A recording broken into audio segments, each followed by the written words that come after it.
I'm not going to play those comments again. I played them in the first segment. We know what Michelle Fiori said about Amy Tarkanian. Any reasonable human being would tell you how horrible and disgusting it is. It's just terrible, and it needs to be called out. And joining me right now, I appreciate Amy Tarkanian joining us to respond to this. Amy, thank you so much for being here. I appreciate you coming on with me. How are you? I'm good, actually. And I want to say thank you as well for calling out the repugnant comments. And they are very reckless. And you mentioned Councilwoman Seaman and her lawsuit that she's got right now going on in regards to the physical attack that took place in City Hall. During those comments, and I don't know if you played them or not, she actually thought it would be funny to threaten me physically and say that if we were in Brooklyn, I would take a beating, and then continue to say that she would break my fingers. Yes, I played that. I played the whole thing unedited. And the lady, I'm sure you've heard, Amy, who recorded that, my understanding is she was threatened not to release it. And I'm glad she did. And I will give people around her some credit, because there were a few people around her that were not very happy with Michelle Fiori's comments. But I want to ask you this before I get to Fiori. What do you make of the fact that Michael McDonald and some of the Republican leaders here have not called out her statements? What do you make of that? What does that say about the Republican Party here? Well, they should have taken the mic away or turned it off, number one. Number two, he actually participated in a later portion where he unleashes his attack on both Danny and myself and the other Republicans who decided not to fall in line with voting a straight ticket and actually have the audacity to question some of the quality of the candidates and actually question maybe the strategy or the lack thereof that had been going on for many years underneath Michael McDonald's chairmanship. And so if you're going to lash out on people that disagree with you, that's all it is. That's what politics is. It's the art of persuasion. And if you're not able to sell your issues, your ideas, or your candidate, then guess what? They're going to go somewhere else. And that's exactly what a number of us Republicans chose to do. And so he too threatened the Republicans, and I can't recall exactly word verbatim, but it was something along the lines where you would hear from a mobster or a thug. We're gonna find you. We know who you are. I think. Yeah. And it was your day is coming. Right. Yeah, it's just horrible. It's terrible. I mean, she went into detail, calling you an alcoholic, right? Saying, two-shot, Amy. We all know what that means, which is absurd. I'm going to say this, and then I'm going to say this, and I think you know this about me, but listen, I haven't always agreed politically with you or your husband. I've interviewed your husband a gazillion times. The people that know you well, that I'm friends with, they all tell me the same thing about you, that you're a good mother, that you're a good wife, and that you're a good person, right? Well, thank you. And I've never said anything even close about you guys to what Michelle Fiori said, and I never would, by the way. There's a difference between maybe getting a little emotional and disagreeing with somebody politically, and then taking the step that Michelle Fiori took. I have to ask you this. Are you going to file any type of defamation suit against her? I mean, I don't know. I mean, have you even thought about that? Well, we currently, me and two other Republicans, are in the middle of a defamation lawsuit against the state party executive director and another Central Committee member, because they were going around peddling the lies that we were profiting and being paid to make these endorsements, which that in itself is also reckless, because what that does is then it hurts possible business. Right? It puts questions into possible clients' minds as to if you are trustworthy or not, and if you are an honest human being. And so that's another area that we're dealing with as well. So I did send the clips to our attorney to take a look and see if there can be any amendment made to the lawsuit. So I haven't heard back yet, but I can tell you, everyone is pretty sick to their stomach over these repugnant comments. And let's not forget too, what did she actually allude to the reason on me supporting her supposed best, or not supporting her best friend, Sigal Chaudhry, for Attorney General? She's claiming that the Attorney General and myself may be having an affair. Yeah. Do you know how terrible that is when you are married? Number one, you're happily married, and Right. you have a family that now they have to listen to this gossip that is farthest from the truth. It is just so detrimental, and I'm actually embarrassed for them. I don't think they're embarrassed for themselves, though. Probably not. And you make a good point there. What do you make of, I mean, we talked about, McDonald not doing anything and nobody taking the mic away. By the way, the first time I heard this, that was my first reaction. Why didn't somebody take her mic away? And what do you make of the people out there that were cheering? Luckily, it wasn't the majority of the people but there were people that were clapping when she was making these comments. I'm like, the only word that I could use is despicable. What do you make of these people that were actually egging her on and cheering for her? It is despicable. And unfortunately, we do have a portion of the party that have been brainwashed. And they think that by misbehaving, by being a bully, by harassing, by name calling, that it's going to behoove them and benefit them. And all it does is it creates more division and more anger. And then you actually have a number of reasonable, rational human beings who no longer want to participate. You don't even have to say you're no longer welcome because you don't fall in line with us. We're going to call you a rhino and everything else under the book, in the book. We don't want to be a part of that. Yeah. And so the pendulum is actually going to swing at some point to sanity. And I will be more than happy to remain as a Republican and not participate until that day comes. So would you call yourself right now an independent? I mean, I know you're a staunch Republican. They accuse you of being a Democrat, which obviously you're not. That's a ridiculous statement. Okay. But because I think it takes courage, I'm going to be honest with you, to not vote party lines, being a former Republican chair and supporting a Democrat. I think that takes some courage to do what you did, and I applaud you for doing that. I would say the same thing about a Democrat. If you only vote on one line, but you support I voted for some Republicans in this election. I'll be honest with you. A few of them lost, but I know them. They're decent people, and I voted for them. I didn't vote for every Democrat along the line either. I appreciate that about you. Would you call yourself an independent right now? No, I would still call myself a Republican, but if I had to choose a second option, it would probably be nonpartisan. And I think that's why you're actually seeing third party growth happen at the speed that it is. And I know Republicans like to sit there and say, "Oh, well, it's all the DMV's fault." If you don't check that box, then you're automatically put into the nonpartisan position. Yeah. Okay, yes, that is true. However, I do know many people, and that's on the left and on the right, that just say, look, I'm done with the toxicity. I don't have a home anymore. And so they've switched to nonpartisan. That's why you even saw somebody like Andrew Yang, who ran for president as a Democrat, start his own party called the Forward Party. I met him face to face for the first time about a week or so ago. And he was a lovely human being. Do we agree on everything? No. But you know what we could agree on? That we're not happy. We're not happy with the way that this country has been going, whether if it was under President Trump or President Biden. We're just not happy because we don't feel like we have representation. Right.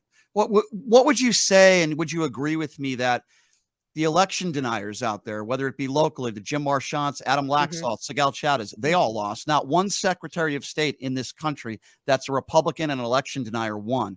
Do you think that is a statement? Now, there are some election deniers that won races in this country. There's no question about that. But the overwhelming majority of how I would characterize them as the nut jobs out there did not win. Kerry Lake in Arizona did not win. Is that a referendum on the Republican Party? What do you make of that as the former Republican chair here? What do you make of that? Well, it definitely wasn't the right message. Do we have some issues where we can possibly clean up and maybe improve? Yeah, always. I think that would have been a more healthy conversation. The fact that due to the pandemic, we had a Democratic trifecta and they made some election changes with our laws. So now we have ballot harvesting, which was a felony 2 years prior, but guess what? It's now legal. And then you had all mail-in ballots. And I know many people were not happy with that. But then guess what? That means then you probably need to do a better job at trying to get really good candidates out there to run for the state legislature and the assembly. So that way those changes can maybe be made. Right.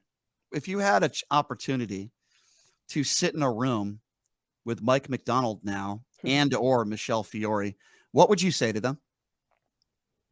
I wouldn't. I would probably just smile and go about my business. I Yeah. don't have the desire to hang out with people that are so quick to hurt other people. That are, they don't think twice about the repercussions. I don't think they actually care about the repercussions as long as it benefits them. And I think that's very sad.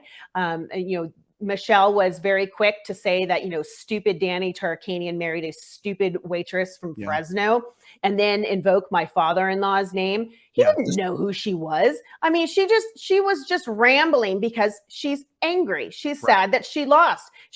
I get it. I've been in the winning column and I've been in the losing column. I get it. But for them to lash out in the manner that they did without the blink of an eye Yeah. is mind-blowing. Yeah, I'm sure you probably agree with John Ralston. He came on my show yesterday and he alluded kind of to what you just said is that, what they should be doing is they should be looking in the mirror why they lost. And they're just looking for a fall person, and they want to blame you, I guess. Yeah, I'm the new villain. Yeah, instead of looking in the mirror, right? They should be blaming themselves. Well, I asked my friends that were actually in attendance that question. I said, was there any talk of self-reflection at all at that meeting? Anything? Was there anything that they could have discussed where they said, you know what, here's where we could have improved. Here's where we did great. Here's, maybe what we need to fix next go around. Instead, it was just one giant attack and I'm the new villain. Their last villain was Barbara Sagaski, unfortunately. Now I'm this season's villain. And it's as if it's some sort of bad thing that you were a waitress, and I hate to say this, but I'll compare it in this instance. I'll compare it to AOC, where I hear a lot of right wingers out there, maybe not a lot, but some of the whack jobs out there that go after AOC because she was a bartender. And I'm like, listen, if you don't like her policies, I don't like all of her policies. If you don't like some of that, then let's talk about that. But to attack a woman who paid her way through school and worked hard as a bartender, what is wrong with that? What's wrong with being a waitress? And by the way, we live in a city in Las Vegas, as you know, Amy, you lived here for years. It's a service industry city, and she's mocking you for being a waitress and calling you stupid. I mean, listen, right. I don't agree. And how long ago was that? I was a waitress when I actually met my husband in Fresno, and we've been married now for almost 20 years. So that was, quite a stretch for an attack on what I did over 20 years ago. How, Amy, Oscar Goodman is a friend of mine. I love Oscar. He's like the cool grandfather I never had, and he comes on this show all the time. But I said, Oscar, why are you supporting Michelle Fiori? Why are you endorsing her? And I named some of the horrible things that Michelle has said over the years. And his only response to me was, well, she's my friend. And I was disappointed, and I'm disappointed in anybody that would still support this woman. What would you say to people out there that will want her maybe possibly to run again? What would you say to them? Well, I mean, they are entitled to have their opinion. I mean, that's what makes America so great. And, in politics, you are able to make those choices. I would hope that you would do your homework. And I think that's also part of my job as a political pundit, to go out and to tell the truth. And I've had a number of people who actually have given me more praise than negativity. However, there are still those people out there who choose to keep their head in the sand. And so when I say things that are hard truth, or, I call balls and strikes, or if I'm rattling off numbers, numbers are numbers. You don't change those at the end of an election. Right. And I can point out where I saw the problems and where I saw the promises. Some people still get upset with me, and I tell them, look, I'm not here to be your cheerleader. I'm here to tell you straight up what I see and why I see it. And if you don't like that, I don't know what to tell you. I guess I didn't do a good job enough of explaining the situation, or maybe you just choose not to see the situation. So since you are that person that calls balls and strikes, then I have to ask you this question. I'm sure you've already been asked it before, but is it a good thing for the Republican Party that Donald Trump just announced his presidency campaign for 2024, his run? Well, I know most people were hoping that he was going to hold off until after December 6th. With the Senate runoff in Georgia. I think everyone knew it was inevitable that he was going to make this announcement because he's been doing all of these rallies for all of these other candidates, but in conjunction with the the promise of still keeping his base around for his run, right? Now, I will say, I will give him credit that at his announcement, he was cool, calm, and collected, right? He was more of the statesman that I think the nation actually desires. I liked a number of his policies, but the fact that you're hearing from so many that they're looking for another option, such as a Governor Ron DeSantis, such as a Governor Glenn Youngkin, such as a Nikki Haley, it's because of the fear that he's not going to be able to stay in control. And he's going to lash out, just like what we saw against Governor Ron DeSantis recently and Youngkin, in a manner that was totally unacceptable and uncalled for. And it's only because he views them as a threat. Now, however, I think that's also been part of the problem on why we see the behavior or misbehavior with some of our local candidates here in Nevada, along with some of the state party members. They all feel that it's okay to emulate that behavior and that they view themselves as being strong or tough with the more, lashing out that they do, with the more bullying and fear tactics that they use. They all think that's a winning strategy, and it's not. Yeah, I agree. I agree with you 100%. For just joining us, she is Amy Tarkanian, the former Republican chair here. So I want to ask you this. Do you feel like there should be any accountability as far as Donald Trump goes for January 6th? And if, in fact, he did take these documents to Mar-a-Lago, which I would imagine were classified. I don't think the FBI is lying about that. Do you think he should be held to account and responsible for that behavior and those actions? Well, that's tough, because the reason why I say it's tough is you can't control what everyone does. Now, he was really good at getting people riled up. He's really good at either making people extremely happy or, angry. And so when you've got somebody in that position who is questioning the process, who's questioning the authority, I think to some degree, yes. But did he actually say, let's go storm the Capitol? He didn't say that. But I think the fact that that entire event was leading up to the fact that, yes, they were all going to march, whether if that was peacefully or pick up a pitchfork, they were all going to take that walk together. And so unfortunately, it ended up with the way that it did. Yeah. And I mean, you can go back to my Twitter feed on that night. I'm literally in all caps yelling for him to speak up and to do something. Why do you think he didn't, Amy? Why didn't he? I don't know. And I don't know. And I think that was so upsetting and disappointing, because now that we're hearing little bits, come out that he had family members, he had close advisors saying, why aren't you saying something? Why don't you go out? He could have done, everyone says this, he could have done that George W. Bush moment in 9/11 and taken a megaphone and said, knock it off. Hey, we're all here to do great things. You know what? You're right. That was a great moment for George W. Bush. I'll give you my opinion and my answer. I think because he probably enjoyed it. I think he liked people chanting out, hang Mike Pence. I think he liked the fact that people were defecating on Nancy Pelosi's desk. I think he enjoyed it. And I think he was sitting there for hours laughing and enjoying it on television when we all know he could have done something about it. He didn't, because I think he's all about himself. So with that being said, let me ask you this. If Donald Trump, and he's the guy that's running on the right, and it's a moderate Democrat, who do you, and again, I know that's a very generic question because I don't know who that moderate Democrat would be. I'm just curious. You wouldn't immediately vote for Donald Trump, right? You'd have to think a lot about that, I would imagine, Amy, right? Well, what's interesting is actually I've had 2 conversations this morning with Republicans, diehard Republicans, who actually think in the end he's not going to follow through with his run, because we're hearing from so many Republicans. Even Governor Kristi Noem is now on record as saying, he might want to sit this one out.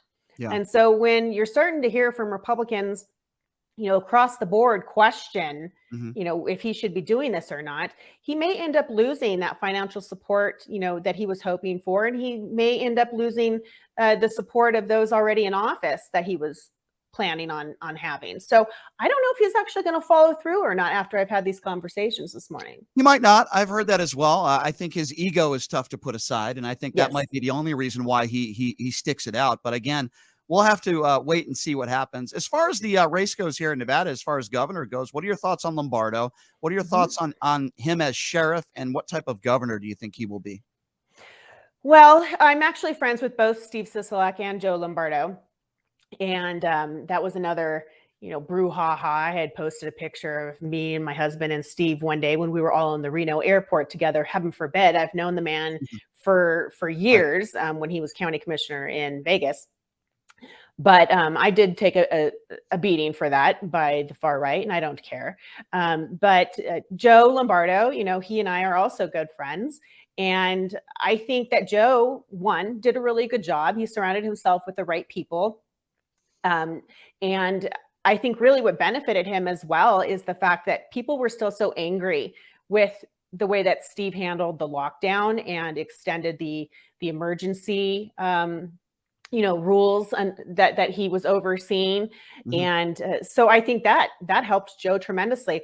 Yeah. Now, a number of the same people that Joe has surrounded himself with are also those who surrounded Governor Brian Sandoval, who we know, did a good job the first round as far as Republicans, viewed. And then once he actually had to start making those hard calls and legislate and not always fall in line with the Republicans, then he took a little bit of a beating the second go around. But in the end, the guy still pulled it off both times. Right. And I think he's probably, one of the more, now I don't want people getting mad at me, but across the board, despite party affiliation, he's one of the more successful governors that we've had in recent time. Yep.